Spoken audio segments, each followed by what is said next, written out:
and welcome to this session, Echoes of October, Why the Russian Revolution Still Matters. Today we have Vladimir Unkovski-Korica, who will talk for about 25 minutes, and then we will open the session to questions and discussion. For those who don't know Vlad, he teaches at the University of Glasgow in the Central and East European Studies Department. He's a member of UCU, and he's written extensively on the legacy of communism in Yugoslavia and Balkans, as well as on the Russian Revolution. So we're very honored to have him here today to talk to us about the Russian Revolution. It would be great if people could switch on their cameras for the discussion, as it provides a much more inclusive session. And don't worry, you won't be recorded in that part of the session. If you wish to speak, please raise your hand, and then when asked to unmute yourselves. And if people could keep their questions to no more than 2 minutes, that would be great. So now I'll hand over to Vlad to begin. Thank you, Tarina. Thank you all for coming today. I've prepared my notes on a bit of PowerPoint, so I'm going to try to make sure that I'm happily looking at myself when I pin my video up here. There we go. And yes, so I just wanted to begin by discussing how the Russian Revolution is perceived in mainstream society. And in things like the media, classrooms, academics, books, the Russian Revolution is presented, and the October Revolution in particular is presented as a coup. It is a coup led by fanatical Marxist intellectuals, the Bolsheviks. The Bolsheviks in turn are presented as men and a few women who manipulated the masses, who themselves are presented as mindless and impressionable, but not really understanding what Bolshevism will mean for them. Inevitably, this government set up by a minority coup leads to minority dictatorship. According to this version of events, this is a dictatorship that needs to rest on violence to remain in power, partly because it never had legitimacy to rule, and partly because it wanted to impose an ideology of uniformity on an irreducibly plural society. So rather obviously, it's my task to challenge this mainstream view. And that's what I'm going to do today by rejecting this interpretation. I'm going to argue that the Bolsheviks were, in fact, a popular party for a very long time, and that the working class was a conscious actor in its own right in Russian history, all the way up to and including in 1917. Now, I am going to argue, moreover, that the Russian Revolution was not some idiosyncratic Russian event that can be explained away because it happened somewhere far away that we don't understand. And I don't think it's something that can be relegated safely to a past and irrecoverable time. Far from it, I'm going to argue that it was relevant at the time and relevant today. It was then, and it is now, a time of global capitalism and global revolution. When we look at very recent examples of this, we see the Arab revolutions, which spread from Tunisia and gripped much of the Arab world, and this has continued until very recently. So over to the Russian Revolution. Let me begin by talking about Tsarist Russia. Tsarist Russia was indeed in some ways a very backward state at the turn of the 20th century, but it was also at the same time a very modern state, and I want to discuss this a little bit.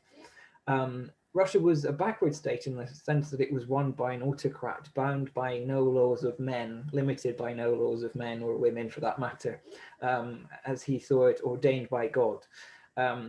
This was a dictatorial regime in which there were no elected representative assemblies of any kind. There were no political parties allowed, no free trade unions, freedom of speech or assembly, etc., etc. In many ways, it was also economically backward in the sense that 80% of its population were peasants who had only been emancipated from serfdom in 1861. However, Russia was at the same time, in some senses, a very modern country. It was a modernizing country in the sense that the state was having to play catch up on the world scale. Ever since Russia's defeat in the Crimean War in the middle of the 19th century, the Russian Tsars understood that it was no longer enough to throw men at wars in order to win them. What was needed was modern industry in order to fight industrialized countries, in particular in Western Europe. The state led this process of disproportionately led this process of modernization, and catch-up industrialization always heavily relies on the state and involves the state. We can just see China over the last several decades as an example of this kind of thing. What this process did was it created cities as industrial islands of modernity in a sea of backwardness, to paraphrase Leon Trotsky. A growing industry meant Russia also had a growing working class that was prepared to take action to benefit itself. Several years of industrial strife built up to revolution in 1905, which showed that the workers were a massively revolutionary element in society, a very conscious element of revolutionary sentiment in society. The 1905 revolution started when a priest led a crowd on a loyal protest to a royal palace, but Tsarist troops opened fire, smashing the Tsar's reputation as a father to his people, and propelled waves of demonstrations, strikes, and land seizures by peasants, and so on, through much of the year 1905. Now, I don't want to spend too long on the 1905 revolution because I do have to get to 1917 at some point, but it is important to say two things about the 1905 revolution. First, the revolution saw a split in its own camp, in the camp of revolution, between the haves and the have-nots. The capitalist class, who felt that Russia was still not theirs enough under the Tsar, actually went over to the side of the Tsar during the revolutionary year when he promised them constitutional government in October 1905. They were afraid of the have-nots, whose actions became ever more militant throughout this year. The have-nots, in particular working class, organized a Soviet, which was a council coordinating strike action. All of this seemed far too much for the capitalists, who thought it's better to stick then with the Tsar and some kind of constitutional monarchy than have these dirty masses dispossess us. The have-nots fought until they were crushed, by contrast, by troops returning from the Japanese front. Russia at the time had just fought and lost a war in the Far East. This division between the less resolute haves and the more resolute have-nots continued well through until 1917. Now, the second thing I want to say about the 1905 revolution is that the Tsar went back on his word the minute he managed to crush the workers and the peasants. He introduced a consultative parliament on a limited franchise, and only mild social and democratic reforms ensued after 1905. But all the electoral results, the elections to trade union bodies and so on, after 1905 and all the way up to the First World War in 1914, saw the Bolsheviks dominate. They dominated the workers' part of the Duma. It was a very minority part of the Duma, but the Bolsheviks won majorities among workers. The Bolsheviks also dominated trade union elections and controlled something like 12.5 executives of trade unions in St. Petersburg on the eve of war. After 1912 and the massacre of striking workers, the Lena Goldfields massacre, workers took on strikes evermore as a method of fighting back, not just for economic gain, but for political reasons to effectively overthrow the autocracy. And this reached a fever pitch with a general strike on the eve of the First World War, which finished just before the outbreak of hostilities. Now, I mention all of this in order to underline just how popular the Bolsheviks were and how consistent workers were in terms of their political attitudes. The First World War broke out and it temporarily sent resistance underground through a combination of police repression and genuine patriotism. However, as we know, the First World War led to mass slaughter and mass deprivation. War fatigue set in throughout Europe by 1916. And in particular, in Russia, what we saw was hunger gripped the cities as the Russian state machine proved unable to hold both the war front and the home front.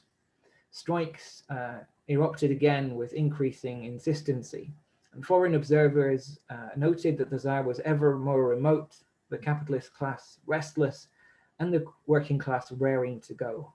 At the end of 1916, the British embassy, in fact, was sending predictions that it was a question of when and not if a revolution would occur in Russia. And indeed, revolution struck in February of 1917. Women went on strike on International Women's Day, according to the Russian calendar, on the 23rd of February. And demonstrations continued, and strikes erupted into a general strike until the Tsar dispersed the Duma, the parliament, and ordered that on the 26th, his military commander should put a stop to anarchy in Petersburg. Over the next 2 days, the army began to mutiny, and ultimately the Tsar was forced to abdicate on the 2nd of March. 300 years plus of the Romanov dynasty had ended. He had no successor as his brother refused to take over, having seen how hated the autocracy was by the Russian people. Now, the power vacuum that was left by the end of autocracy was filled by two institutions: the Duma politicians, the haves, as it were, reassembled on the one hand, and on the other, the workers and mutinous soldiers reformed the Soviet of 1905 in the course of those heady days of revolution. Now, in 1905, the Soviet had come towards the end of the revolutionary year. Here, it was an opening act of the revolution, and the Duma politicians ended up proclaiming a provisional government, but their every move had to be rubber stamped by the Petrograd Soviet, which was controlled by socialist politicians and workers and soldiers, and which itself controlled transport and communications across Russia. This was so-called famous dual power in Russia. Now, the provisional government expanded over the year through various recompositions of a ruling coalition to include liberal politicians, socialist revolutionaries, former populists, peasant-oriented often socialists, and Mensheviks, moderate Marxists. But it became ever more divided and paralyzed, as you would imagine, with this kind of coalition. It said that there would be no land or labor reform until Russia had elected a constituent assembly. But no election would be held until the war was over, and the war was to continue, albeit after a while it was called a defensive war as opposed to a war of aggression.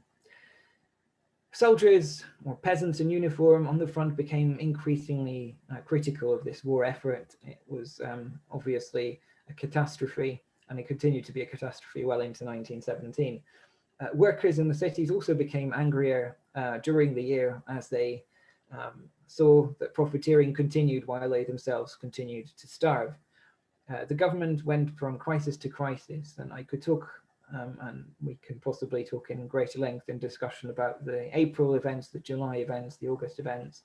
I could say just a few words, but roughly speaking, the April events saw the government try surreptitiously to continue a war of aggression by promising the Allies that Russia would continue to fight and wanted gains from the war, and it would respect the gains of other imperial powers. This was unpopular. There were protests, and several government ministers had to resign, showing again this militancy among workers and peasants. It also saw the increasing popularity of the Bolsheviks, who were recovering from years of repression. The July days saw workers and soldiers in Petrograd, the capital, already, as it were, champing at the bit to try to take power and calling on the Bolsheviks to take power. And the Bolsheviks themselves had to stay the hand of the masses and to say not all of Russia is ready just because the capital is ready for revolution, showing again that this notion of fanatical power-hungry minority wishing to rule is not exactly accurate. There was an August crisis because the July days ended with the Bolsheviks being repressed yet again by the provisional government, only to see the right try to impose order and power and bring back the death penalty on the military front through a military coup. But this military coup itself was defeated because the provisional government was forced, in effect, to rehabilitate the Bolsheviks and relied on them to maintain power. But in so doing, as it were, it dug its own grave. The only party to have stayed outside the provisional government throughout this time and in the Soviet was the Bolshevik party. The Bolsheviks were, as we've said, revolutionary Marxists who looked to the working class as a force for change. Their slogans very much encapsulated the feelings of the masses of the people. Two very simple slogans to bring this out: bread, peace, land, and all power to the Soviets. This notion that the Soviet should be a separate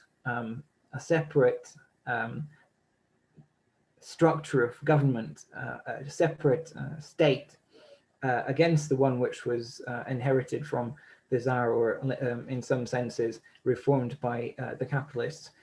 This was obviously much more popular, as the vast majority of the people in the working class areas and among the soldiers began to vote for representatives who called for all power to the Soviets. And something like over 500 delegates out of 750 who came to an all Russia Congress of Soviets in October voted for the transfer of state power to go from the provisional government solely to the Soviet, to end dual power and create this state answerable only to the have-nots, to the exploited and the oppressed. This in essence was an achievement of the Bolsheviks, who did not have a majority at that Congress of Soviets, but clearly had had won the argument that all power should go to the Soviets. Now, I don't know how much time I've got, Karina, sorry. Yeah, you've still got another 9 minutes. Oh, excellent, I'm doing well. Oh, sorry, I managed to freeze myself. So very briefly then, what I wanted to say was that the Bolsheviks, having won this argument, were able to form a government, and it gets very messy from that point on. Nevertheless, the point I want to make is that in the course of the Civil War, the Bolsheviks hang on to power because, in effect, they present themselves as being the alternative to the counter-revolutionary forces led by the generals of the Tsar, who attempt to essentially restore a kind of return to the status quo ante, to the way that Russia was run before the Bolsheviks got to power. The Civil War obviously was destructive of Russia. It was a further 3 years on top of the 4 years of World War.